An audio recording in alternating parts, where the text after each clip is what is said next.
There are so many times in my life but we are not overwhelmed. Whenever they need us just to give them a call, we say sweet easy. We will call them later. But that moment never comes.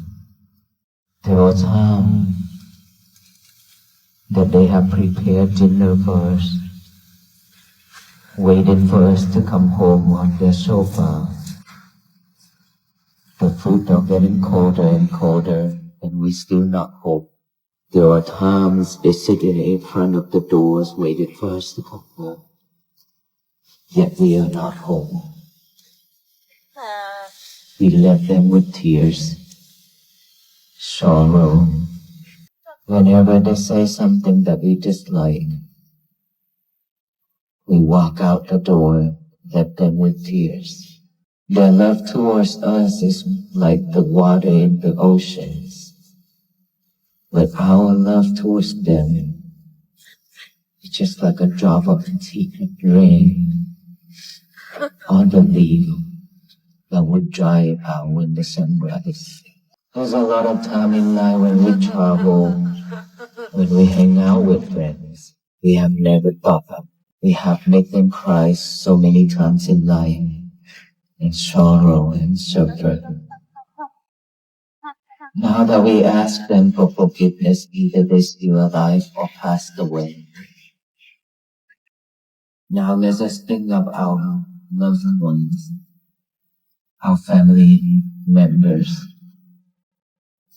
Remember them first. In the past, mentally, verbally, or physically, and we also forgive them. Let us think all of the beings. We ask for forgiveness from all of them. We also forgive all they have done it wrong, hurtful, injured, with or without intention. Now think of yourself. Imagine your face within your heart. There are so many times in life that we have hurt ourselves in so many different ways. We create a lot of bad things, unwholesome things that makes us suffer. We have committed into unwholesome things that make us suffer. Now that we ask ourselves to forgive ourselves,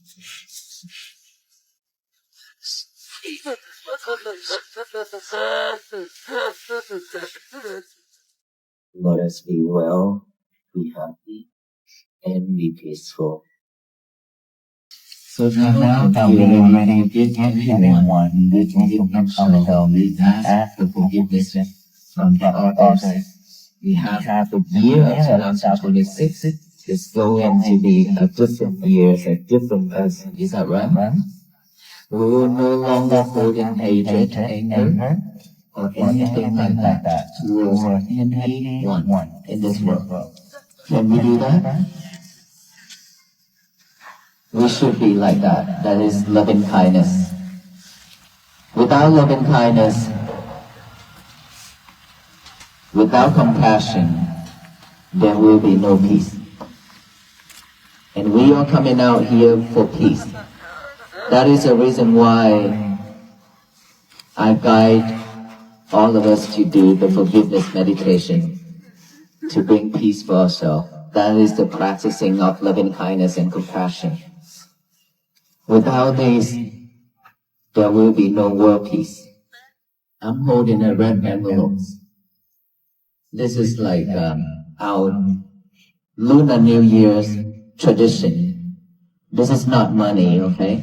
Usually every New Year, our parents, our teachers, and our brother and sister give us like red envelopes with money in it, lucky money. But City Council, she gave us also not money but gold. It's a chocolate gold chocolate. This will make my day sweet. You know, when we walk, our venerable monks, we have diabetes too, right? And then at the beginning, they might say that, no, I have to eat sweet because I have kind of diabetes I need to control. My sugar level is high. I say, okay, you will eat a lot of sugar later on. And then later on we eat all kind of sugar, all kind of sweets. You know why? Because we drain our energy. Calories, we drain it all. Walking every day 20 to 25, there's a day that we walk 32 miles per day. In the heat, the cold, all kind of weathers, that we drain our energies a lot, right? So this body asks for sweet, something sweet, to get energy to walk. Walking for 90 days is not an easy task. Who's in here already walked 20 miles per day? There are some people here that walk 20 miles per day, but for like one day or some time, right? Not continuously like we walk 90 days, right?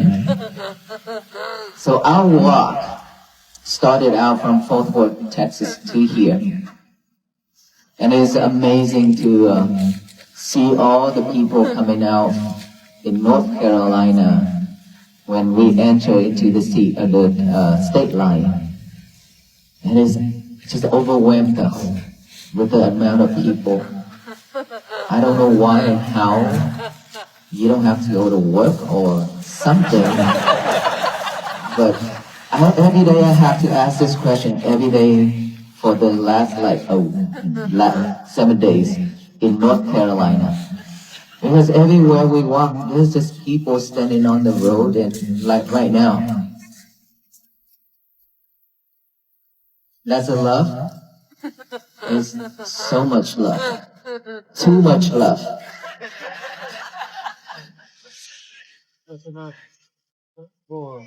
Well, how many of us here already listened to my talk?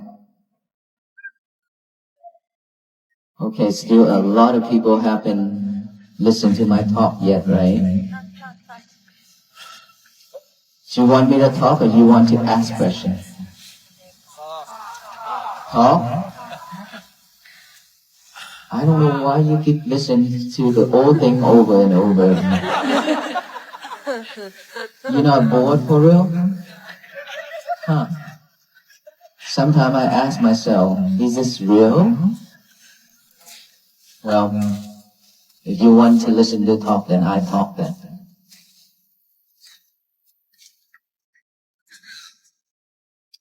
There's our venerable monks in our group. The age, the most senior monk is 70 years old. And the youngest one is 29 years old. Who's in here 70? Raise your hand. Okay, not many. Not many. Yes, I see some hands right there, but not many. But our most venerable is right here. He walked really well. I have to tell you, he's amazing. He walked and seemed like he's not tired or something. Back then he used to walk right behind me. Every time when I look back, he's right behind me. And these days, he's behind me with Aloka.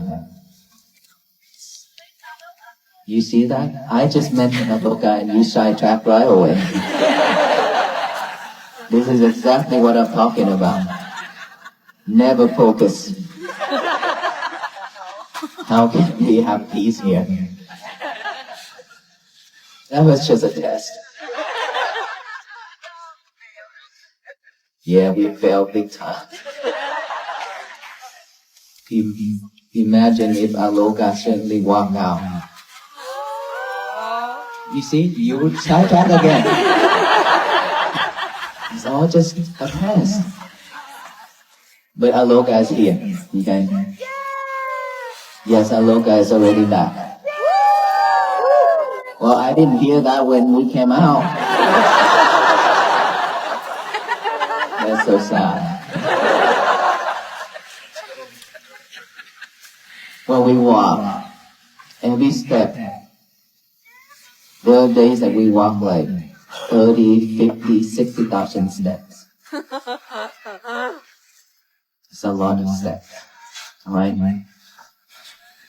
But when we walk like that, if we are not mindful on our steps, we won't be able to make it here. Because mindfulness is something that can generate energies for us to walk. One day, we burned about over 3,000 calories based on the doctor, from the doctor team, the medical team inside. Study over 3,000 calories. While we eat and consume all those food, it's not enough. And now, the medical team forced me to drink a lot of protein every day. And so when we walk that way, if without you, without your support, without your love, along the road, and like right here, I don't know how it's going to turn out. Because for me, originally, when I walk, before I take on this journey, I was just thinking that there will be just a couple thousand people throughout this journey that will actually stop and look at us. And that is why we only brought with us 1,000 pieces of peace bracelet. And now we pass out over 100,000 peace bracelet. So when we started out just like that, and I thought that when we walk, hoping that somebody just slow down and take a look at us, that is when they come back to themselves. To look back. And those are the people who I call, they will touch their heart, they will slow down, they will reflect themselves, and they will look back within for peace. But I have never expected this turnout. Never. And for my life, I stand in front of the members for different ceremony at the temple. I talk, MC, things like that. But not many people like this. It's the first time of my life standing in thousands and thousands and thousands of people to talk. So you are all my teachers. You know why? Because you given me a chance to talk, to train myself. And I learn every day. I learn from you every day. Thank you so much for all that. Thank you. Thank you for coming out and listening to my talk, even though I talked and over for the last 90 days. For the students here, how many students here tonight? Okay, you are so exciting now. Let me ask you, students, how's your school? Good? Do I need to ask principal? Well, how many of you that can focus in studying? Raise your hand. Not that excited like earlier. Wow. So what were we doing in school then? Just go to class as usual and then go home? Yeah? Somebody said say yeah? I believe so. I believe that's the goal. To wake up and then go to a school and then wait for the the time to go home and hang out with friends, maybe? Yeah? And talk with our lovers? Our lovers is your cell phone. How many students have your own lovers with you right now? Were your lover with you the whole time in school? I believe so. It's always in your pocket. Guess what? This is the biggest challenge for all of us here. I challenge you to liberate your lovers. Only use it when you need.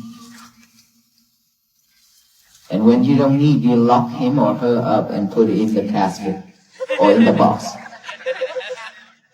Can we do that? It's so easy to say yeah, but I don't think so. You can't live without him or her. How many of you that rush out that door and then you forgot your lover at home and you have to rush back to pick her and him up? A lot of us? When we think of a pilgrimage, we often imagine a distant, ancient path carved into a mountainside or a silent temple tucked away from the noise of the world. But peace is rarely a destination reached at the end of a long road. It is the very quality of the step we are taking right now. As the walk for peace wound its way across the American landscape, from the sun-drenched plains of Texas to the lush greenery of North Carolina, it served as a living metaphor for the journey we are all navigating. Whether we are walking 32 miles a day in the blistering heat or simply trying to navigate the emotional terrain of a Tuesday afternoon, the fundamental question remains the same. Are we truly present for our lives? The spiritual leader of this journey, Venerable Bhikkhu Panikkara, reminds us that there is a profound difference between moving through space and actually being home. Too often, we are physically present but mentally miles away, lost in the shadows of the past or the anxieties of the future. True mindfulness is the act of coming home to ourselves, recognizing that every breath is an opportunity to start over and every step is a chance to plant seeds of compassion in the soil of our daily existence. This journey inward often begins with the realization of the distances we have created between ourselves and those who love us most. There is a hauntingly beautiful image of parents sitting on a sofa, a dinner they prepared growing colder by the minute, as they wait for a child who has not yet come home. It is a scene that plays out in various forms in all our lives. The moments we chose our pride over our presence, or our anger over our availability. The Venerable notes that parental love is like the vast, bottomless water of the ocean, while our response is often like a single drop of rain on a leaf, destined to evaporate the moment the sun rises. We have all walked out the door in a fit of pique, leaving tears and sorrow in our wake, unaware of the immense debt of gratitude we owe to those who sat in the silence of the doorway waiting for us. Mindfulness invites us to look back at these moments not with paralyzing guilt, but with a clear-eyed resolve to bridge that gap. It asks us to recognize the ocean while we are still standing on the shore, to appreciate the warmth of the meal and the heart that prepared it before the opportunity slips away. Bridging that gap requires a specific kind of internal architecture, one built on the sturdy foundation of forgiveness. During the pilgrimage, the practice of forgiveness meditation becomes a bridge across the canyons of our regrets.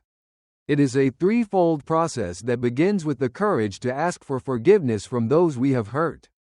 Whether through our words, our actions, or our neglect, it continues with the grace to forgive those who have injured us, whether they did so intentionally or out of their own deep-seated confusion and pain.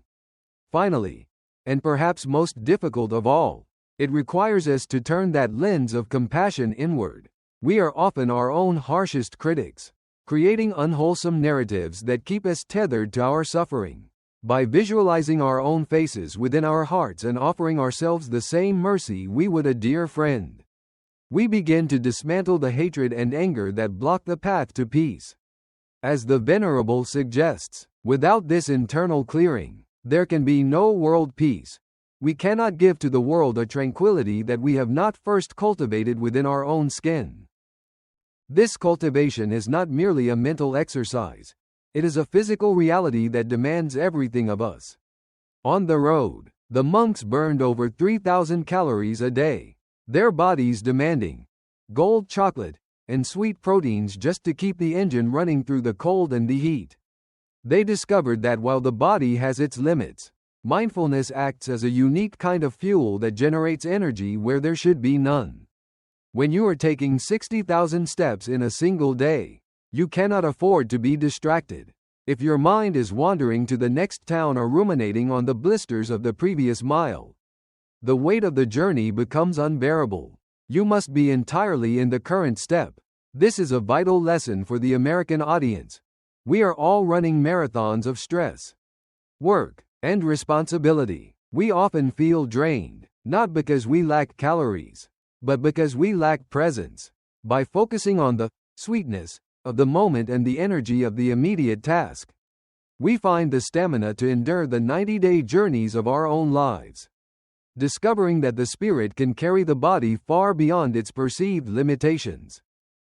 However, our ability to stay in that step is constantly under siege by what the Venerable humorously calls our lovers, our smartphones. We carry these devices in our pockets like cherished companions, bringing them into our classrooms, our bedrooms, and even the most private moments of our day. We are so enamored with this digital connection that we have become disconnected from the physical reality of our own bodies.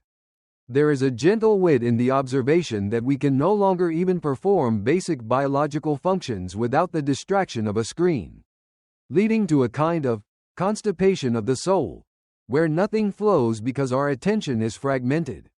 We think we are multitasking, but the mind can only truly focus on one thing at a time. To find peace, we are challenged to liberate these lovers, to put them in a box or a casket when they are not needed, so that we can look into the eyes of the person standing in front of us. True intimacy is found in the absence of the screen, in the willingness to be bored or quiet enough to hear the world around us. When we finally put down the distractions and step into the world with an open heart, we are often overwhelmed by the love that is waiting there for us. The pilgrimage expected a few thousand curious onlookers, but instead, it was met with 100,000 peace bracelets and crowds of people in North Carolina who simply wanted to stand by the road and be part of the movement. This surge of collective affection is a testament to the fact that peace is contagious. When a small group of people commits to walking with intention, it creates a ripple effect that touches everyone they pass. The Venerable admits that even after years of teaching, he learned something new from every stranger who stood on the road. These people became his teachers, showing him that everyone has a deep hunger for peace and a capacity for love that defies logic.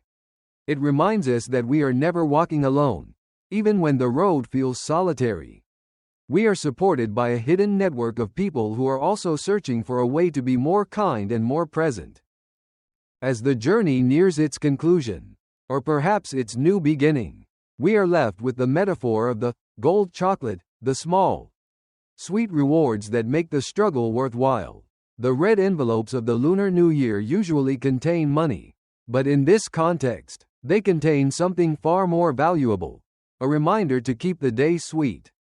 Life will always involve diabetes of the spirit, where we must carefully manage our energy and our sugar, but it also offers moments of pure, unadulterated joy if we are mindful enough to taste them. We are encouraged to be different people this year, to leave behind the rat race of hatred and the exhaustion of anger. We are invited to take 3 deep breaths, one for the past, one for the future, and one for the glorious, messy, beautiful present. These breaths are the bridge between the monk on the road and the student in the classroom, between the parent on the sofa and the child at the door. Ultimately, the walk for peace is not about the miles covered, but about the transformation of the walker. We learn that we can endure the heat, we can forgive the unforgivable, and we can find our way home without ever leaving our zip code. Peace is a practice, a muscle that must be flexed 60,000 times a day. It is found in the decision to stay home when we are at the dinner table, to be present when we are in the toilet, and to be kind when we are tired. As we move forward into our own lives, may we remember the faces of our loved ones, the weight of our steps, and the infinite ocean of love that supports us. Would you like me to help you design a personal mindfulness practice or a daily reflection guide to help anchor these lessons of peace and forgiveness in your own life?